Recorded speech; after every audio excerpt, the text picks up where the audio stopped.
Loyalam E-PAO tabi bakutima po hitram susmitana namitangi po pizari aham dapat headline. Rimski Doctor amasung staff Singgi Khngjng Sangdokhre hayengdagi mathau hanjilagani.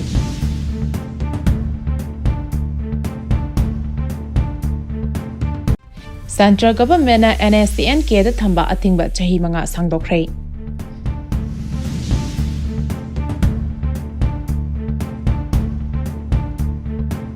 Central Government ki matenga lunena Manipur ge entrepreneur pakthok chokthok na bahonari haina governor na phongdorakli.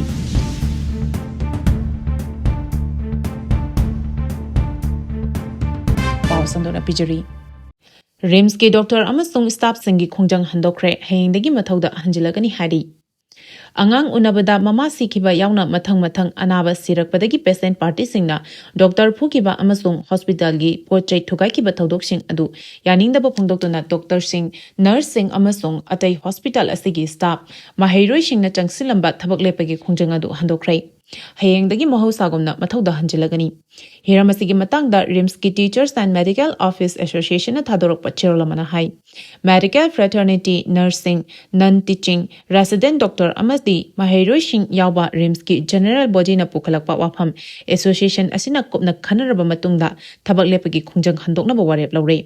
Hayengdagi ayuk pung 9 dagi mahosagum thabak tawba hauragani. Adumoinamak Dr. Phurambagi thodokta hakthengna chenaba miyosing phagadabani. Matung tarakpada Dr. amasung patient singi marakta nungainadaba thorokpa matamda authority da khudakta thabak lokhakadabani. Social media gi khuthangda kihalakpa singi mathakta mathautaba legal action lokhanaba cyber crime gu mari lenaba thabak paikhakadabani. Rims campus manung maru oina sensitive oiba mafam singda khulai paiba security personnel sing thangadabani amasung public relations ki matangda tokhaiba sale ama hangdoknaba thorang lokhakadabani haina demand asi athuba matamda thabak oina paikhalakadabani. Maragasida lambi kudongtiba thodok amada soktuna layingnanaba pukhalakpa anaba ama Imphal gi hospital amada doctor laite haiduna laying biraktabadagi video footage ama social media da viral oirakhi. Hospital adugi staff singna asopa pukhalakliba kangbu aduda nakhoi khabar padraba haiba wahafam hongdorai haina pendaba wafamsu social media da phongdona rakhi.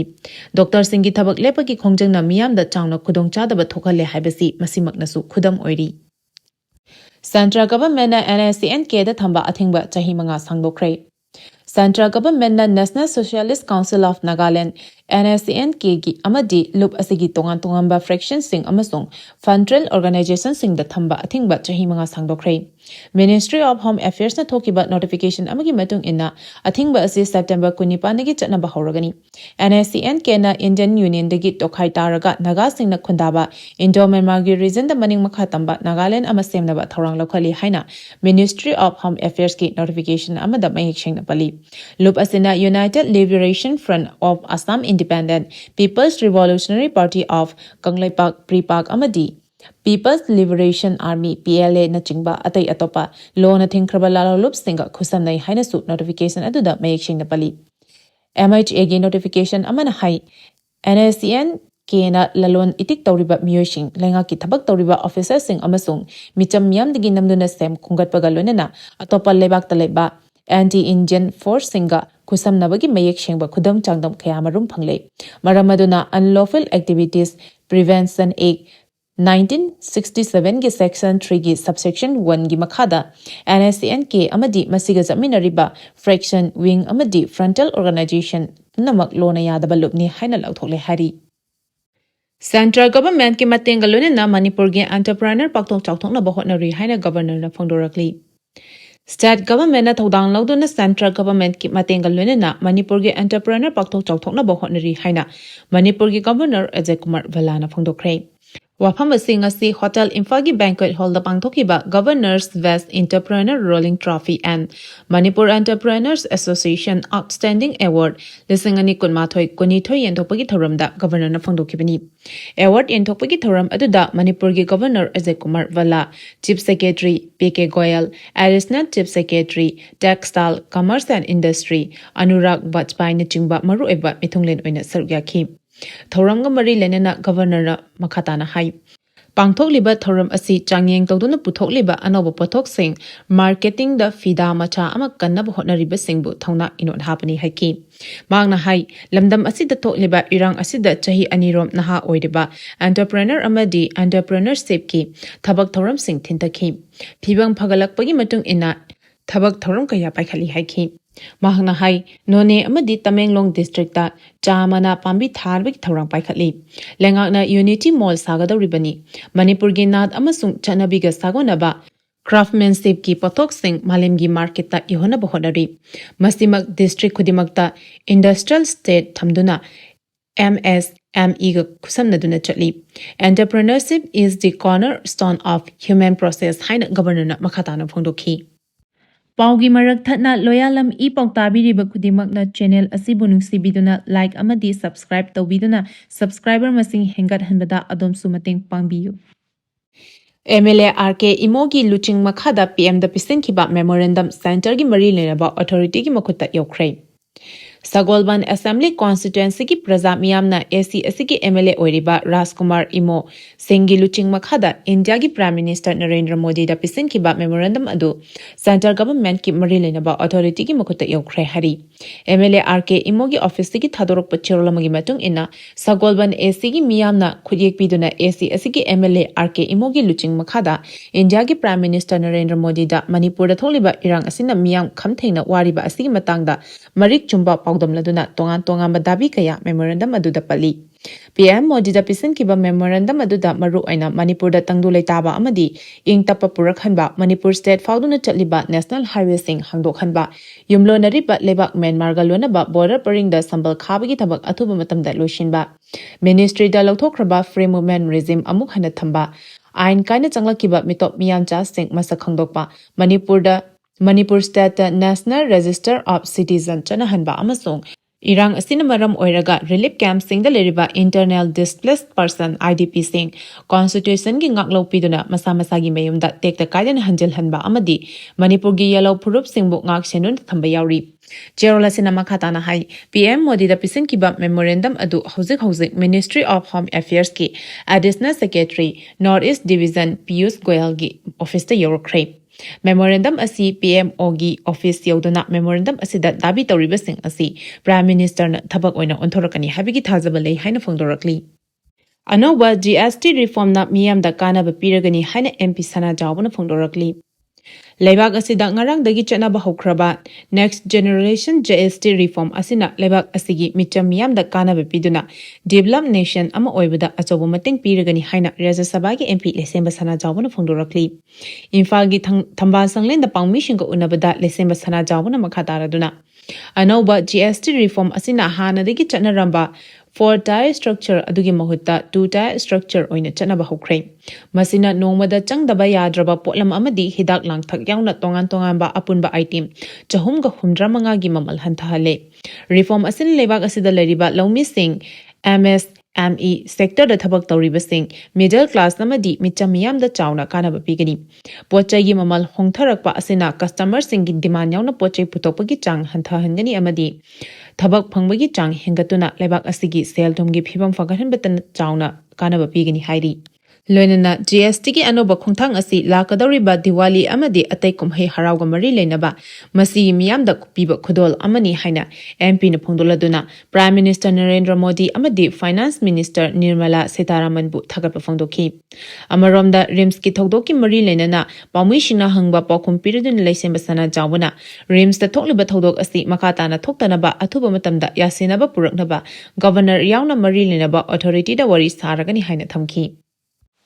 Ing kumja listingani nifutareta India na malemda khwaidigi chawkhapa lebak oinaba pandam thamli haina munalna phongdorakli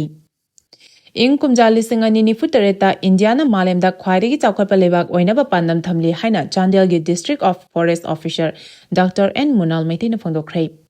DFO Chandel na sinuna district asigi Jafo village ta khul asigi Jal Jeevan Mission gi ising lophomgi akoibada u chara chahumlom thadona pangthokiba Seva Perv Nation First @75 campaign gi thoramda mahana wafam asi phongdokhibani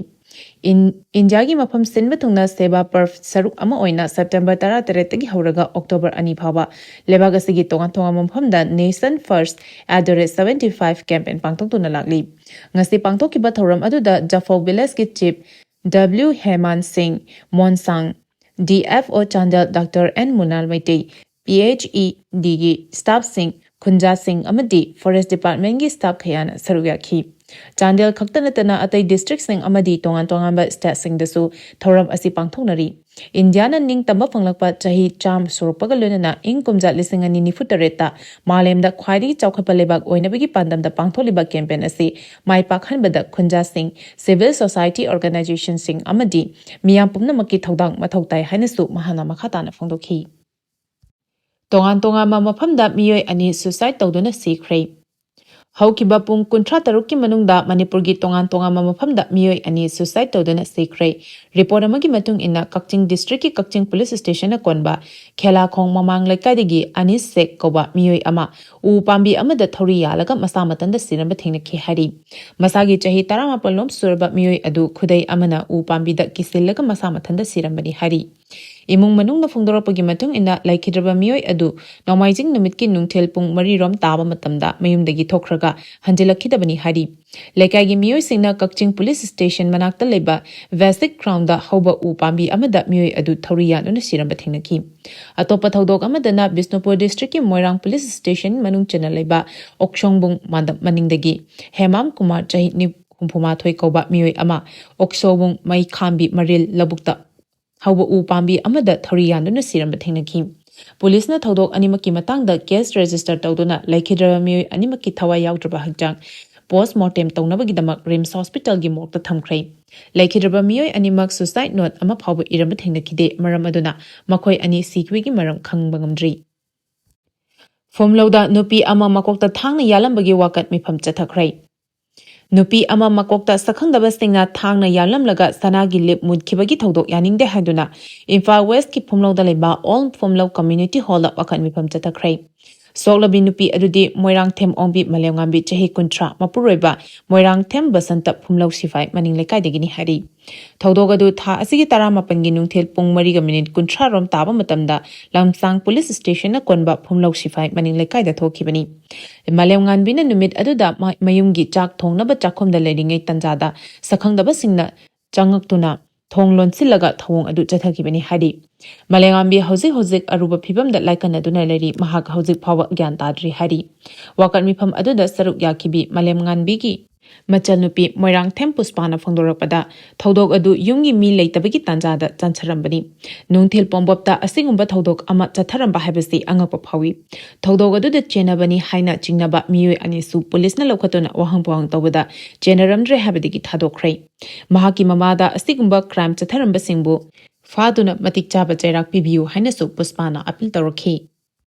Paugi marak thatna Loyalam E-PAO tabiriba khudimakna channel asibu nungsibiduna like amadi subscribe tawbiduna subscriber masing hengat hanbada adomsu mateng pangbiyu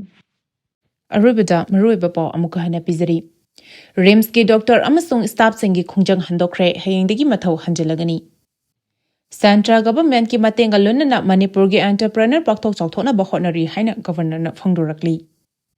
Central government na Nscn ke da Thamba Athingba Chahi manga Sangdokhre Matang asida Loyalam E-PAO na namitangi pau bibil lezari tabili bakhudimapu amuka hana kurumjani